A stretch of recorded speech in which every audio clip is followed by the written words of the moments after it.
Los organismos genéticamente modificados son aquellos que han recibido unos determinados genes seleccionados de otro organismo. Los más comunes son los vegetales, como el maíz, la soja o el algodón, que una vez sometidos a este proceso resisten mejor a las plagas y a los herbicidas. Sin embargo, el cultivo de transgénicos está estrictamente regulado en la Unión Europea, y Rumanía, que entró el año pasado a formar parte del bloque, ha tenido que renunciar a esta práctica en sus campos de soja. El sector agrícola rumano es vital para la economía del país. El 36% de la población trabaja la tierra y el 50%, es decir, 11 millones de rumanos, vive en zonas rurales. Hace 10 años, los agricultores decidieron dedicarse a la soja transgénica, más rentable que la convencional.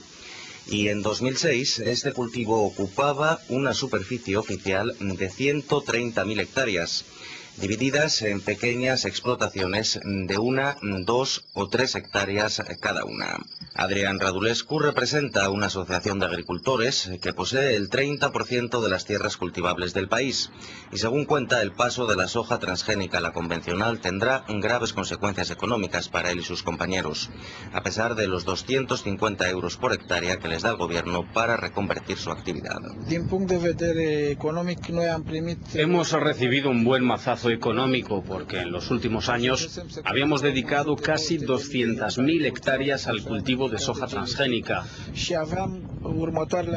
Producíamos de 3 a 4 toneladas por hectárea y nuestros gastos eran mínimos, ya que estos cultivos no son tan delicados como los convencionales. Ahora no sé qué va a pasar. El cultivo de la soja transgénica en Rumanía comenzó en 1996, cuando las multinacionales agroquímicas estadounidenses se introdujeron en los mercados europeos, aprovechando el vacío legal que existía en aquella época. Monsanto fue una de ellas.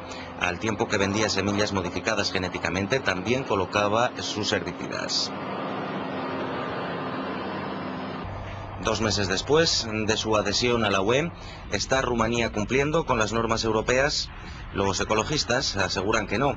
El gobierno, sin embargo, afirma que los transgénicos son historia. En primer lugar, por las ayudas que ofrece el Ejecutivo, pero también porque los controles desde 2005 se han reforzado, como nos explica el secretario de Estado para la Agricultura.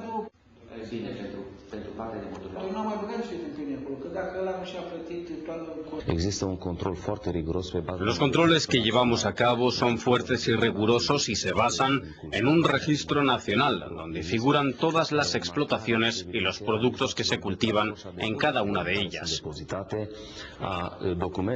Pero además hemos impuesto un etiquetado que facilita el seguimiento de las cosechas y a día de hoy puedo decirle que el 98% de la cosecha transgénica de 2006 ha desaparecido del mercado o bien se ha utilizado como pienso animal.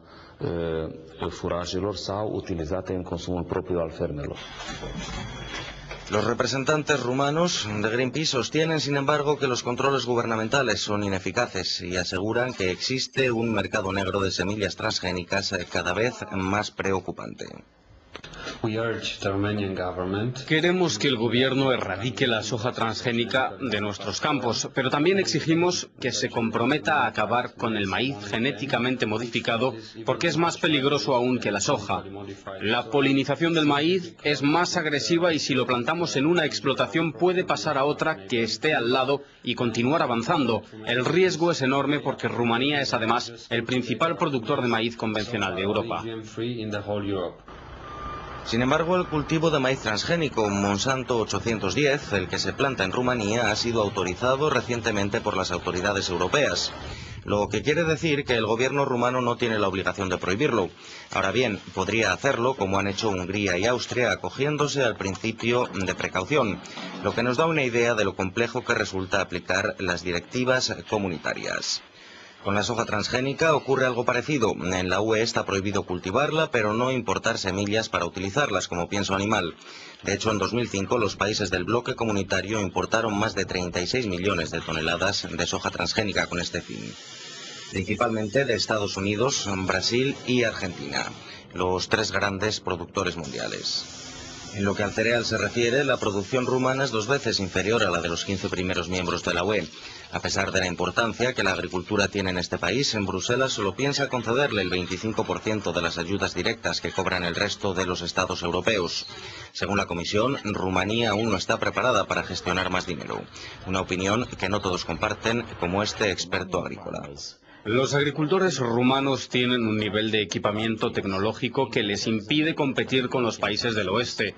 Y si ahora les ofrecen unos subsidios inferiores, seguirán estando en desventaja. Si no aplicamos los avances biotecnológicos aquí, jamás seremos competitivos porque siempre iremos un paso por detrás del resto. Desde Estrasburgo, la Comisión de Agricultura del Parlamento Europeo le pide paciencia a los trabajadores del campo rumano, aunque también les sugiere que aprovechen las oportunidades que les abre el mercado común, como explica este eurodiputado de los Verdes. Les hemos aconsejado que se mantengan al margen de la soja y el resto de los cultivos transgénicos y que se concentren en los cultivos biológicos. La demanda de productos biológicos en Europa es cada vez mayor y seguirá creciendo, así que si Rumanía se posiciona bien en ese sector, dentro de muy poco comenzará a recoger grandes beneficios. Lo que ocurrió en la última sesión del hemiciclo europeo refleja las dudas que han sembrado los transgénicos.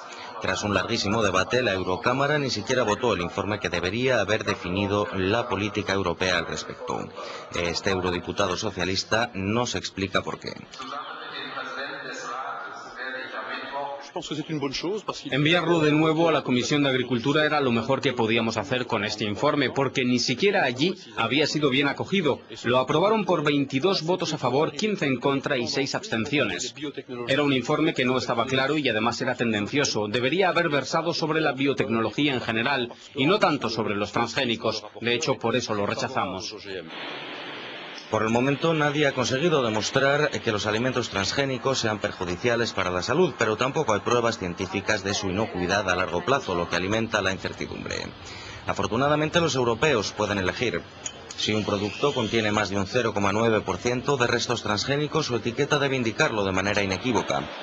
Aunque los consumidores no siempre tienen esa garantía, ya que la carne o la leche de las vacas que hayan sido alimentadas con piensos transgénicos no llevan por norma general ninguna indicación. Quizá en un futuro no tan lejano cambien las cosas. Entre tanto, el debate sobre los productos modificados genéticamente continúa dando de qué hablar.